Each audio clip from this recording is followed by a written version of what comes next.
এই ১ মিনিট ফ্লোরে গাঁথনি দিচ্ছেন? আগে এই কথা শুনে নিন, না হলে পরেরটা পুরো নষ্ট।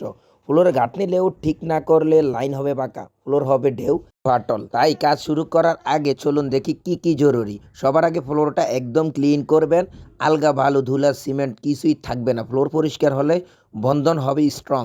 তারপরে লেভেল পানি লেভেল লেজার যা থাকে তাই দিয়ে পুরো ফ্লোর চেক, কোথাও উঁচু কোথাও নিচু আগে থেকে মার্ক। এবার সুতা টেনে গাইডলাইন, এটা হলো আসল লেআউট। লাইন বাঁকা মানে পুরো কাজটা বাঁকা।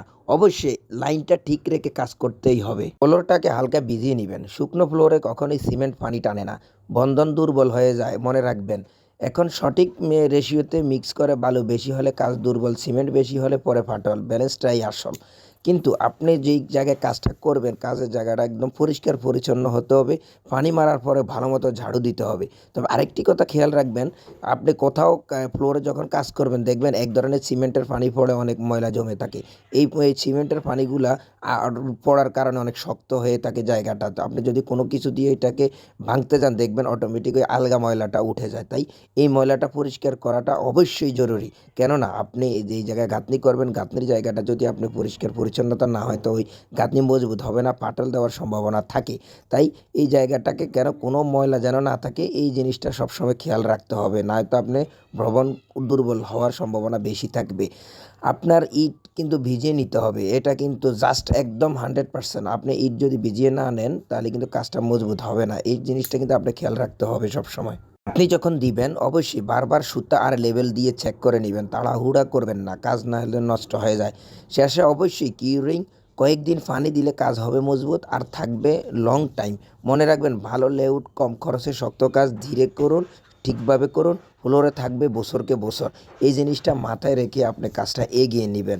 আর এই বিল্ডিংয়ের যে ফ্ল্যাটটা আপনি লেআউট দিবেন প্রথম অবস্থায়, এই লেআউটটা যেন মজবুত ভালো হয়ে থাকে। আপনি ঘেলাফেলা করবেন না এই লেআউটের ক্ষেত্রে।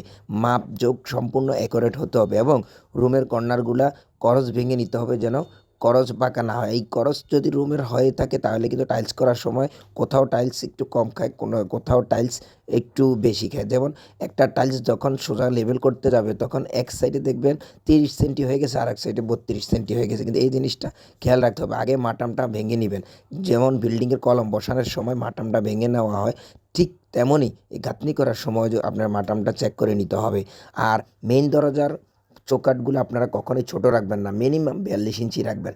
আর 42 ইঞ্চি রাখার ক্ষেত্রে আপনি 1 ইঞ্চি বেশি রাখতে হবে। কেন 43 ইঞ্চি রাখবেন? এটা হচ্ছে আপনি যখন চৌকাঠটা ফিটিং করতে যাবেন, যদি 42 রাখেন চৌকাঠও 42 হয়ে থাকে তাহলে কিন্তু ফিটিং করার সময় আপনি অ্যাকুরেটভাবে ফিটিং করতে পারবেন না।